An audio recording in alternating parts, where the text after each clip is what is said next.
The religion of the Kushites is quite interesting. One of the important deities was Amen. Now, Amen is the pronunciation that the Hebrews give it, and some scholars agree to use that pronunciation.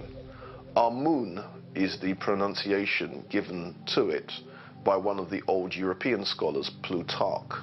In the language of Kemet, the word for hidden is Imen, or Amun is the way that we put it in English. And Amun is the name of a goddess creator who is everywhere and hidden, combined with Ra'ah, who's the energy of the sun. That's the metaphor for the creator, so Amun Ra'ah.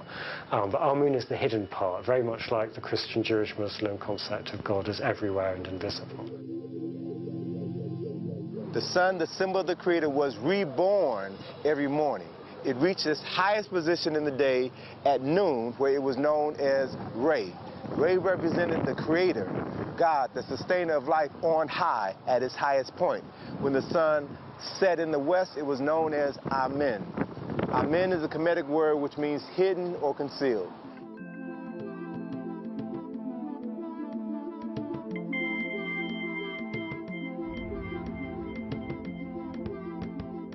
Amen was supposed to be unseen and therefore very all-powerful also, because Amen was responsible for creation. Amen was responsible for everything, knew everything, understood everything, could foretell everything, and so on, the great omnipotent and omnipresent divinity. At this religious center, one of the main temples that is still here to be seen today was a temple that was dedicated to Amun. The ram was a sign that was always associated to the worship of Amun. It has been claimed that during the time of these temples, it was the astrological age of the ram, what we know as Aries, and that's why the ram was represented. They all worshipped God Amun, who was the same god as in Egypt, the state god of the pharaohs, whose main temple was in fact in Napata.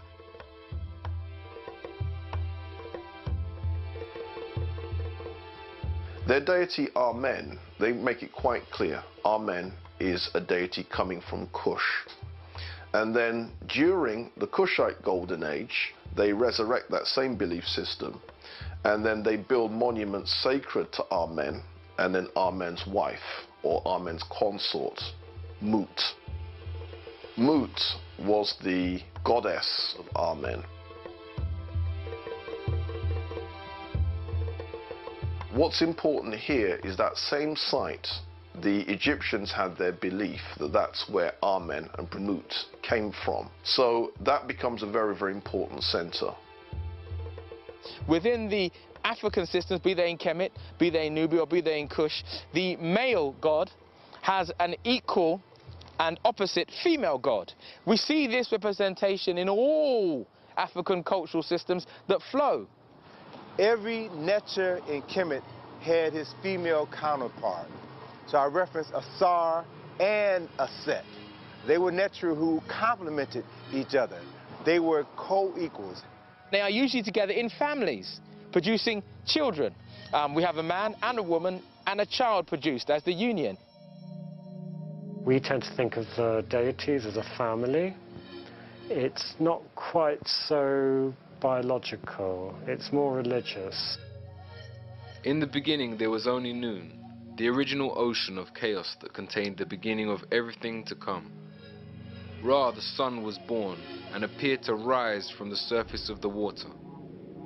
Ra then gave birth to two children, Shu, the god of air, and Tefnut, the goddess of moisture.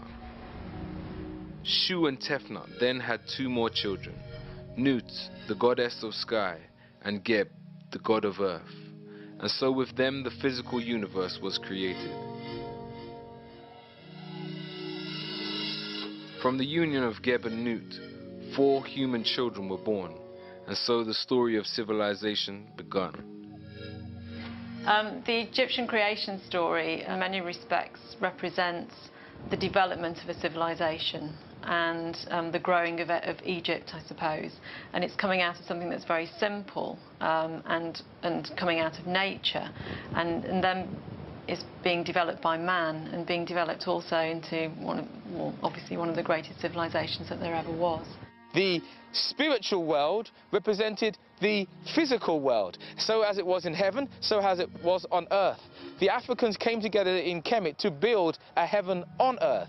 So what you see is this combination of balance and harmony. The essence of what we find within traditional African society is an understanding of the totality of life that is literally matrilineal and is paired with the masculine energy in order to maintain its force and its operation throughout society.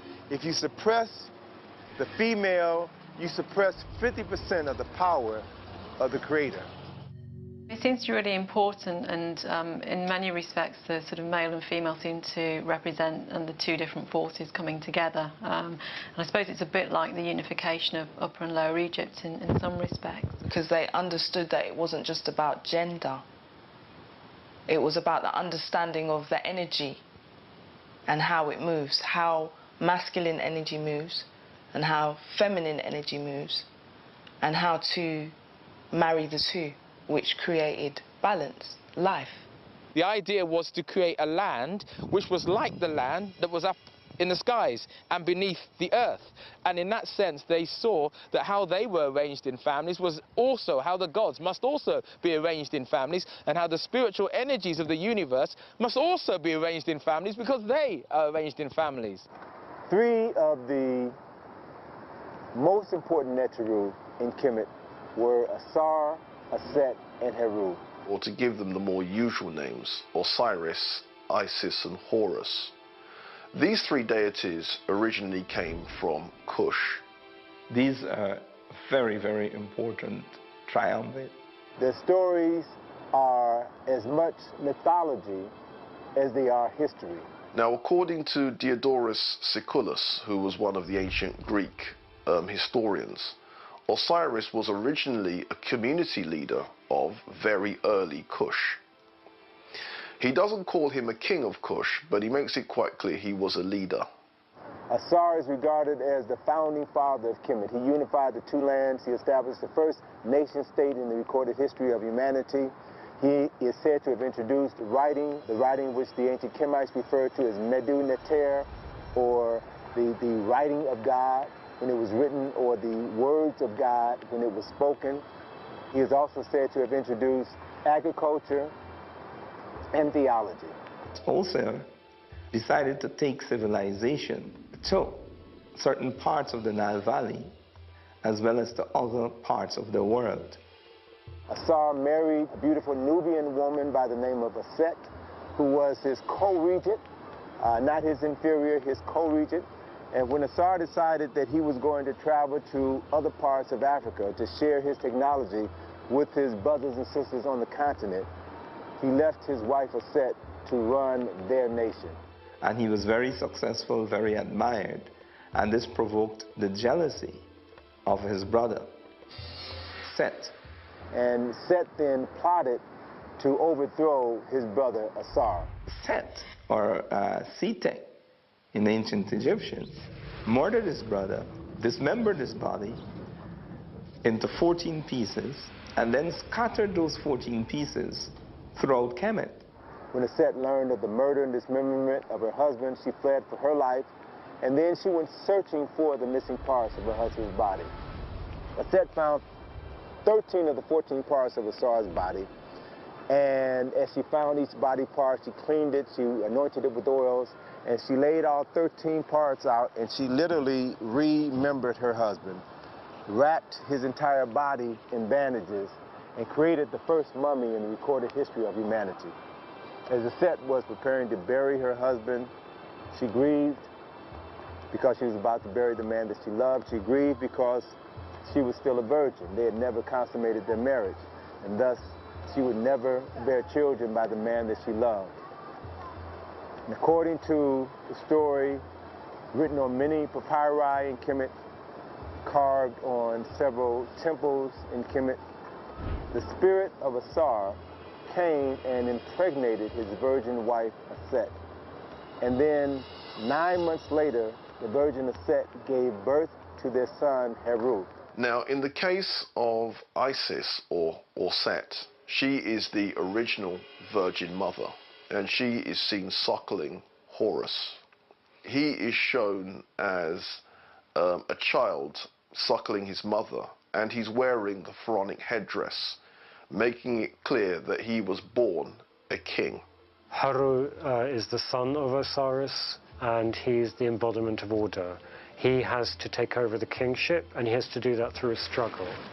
So Heru was born, the son of a virgin. He was born with a specific purpose in life. That was to restore his father's kingdom, to do battle with his uncle Set and reclaim his father's throne. Heru would then take up his father's struggle, in a way, against his uncle Set. One of those classic battles, not so much between good and evil, it's more a battle between order and anarchy. And Heru eventually triumphs over Set. At that moment, Heru was miraculously transformed into a falcon. He flew into heaven to meet with his father Asar, told Asar of his victory over Set. His father blessed him, and Heru then returned to Kemet as the legitimate heir to the throne. And when he ascended to the throne, the symbol of the Heru Badet, the winged sun disk, was a symbol that was carved above the entrance of every temple in Kemet to serve as a reminder of Heru fulfilling the reasons for which he was born.